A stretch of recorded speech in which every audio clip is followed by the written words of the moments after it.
Hi friends, നിങ്ങൾക്കൊക്കെ മണിച്ചപ്പിൻ്റെ പുതിയ വീഡിയോയിലേക്ക് സ്വാഗതം. ഈ അടുത്ത ദിവസങ്ങളിലെല്ലാം കേരളത്തിൽ പരക്കെ എല്ലായിടത്തും ഭയങ്കര മഴയായിരുന്നു.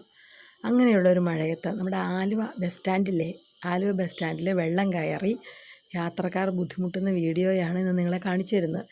ഇനി നമുക്ക് വീഡിയോയിലേക്ക് പോകാം. ഇത് കണ്ടോ, ഒരു ബസ് സ്റ്റാൻഡിൻ്റെ അവസ്ഥയാണിത്. ഒന്ന് ആലോചിച്ച് നോക്കി, എന്തുമാത്രം ആളുകൾ വന്നു പോകുന്നതാണ്, വണ്ടികൾ വന്നു പോകുന്നതാണ്.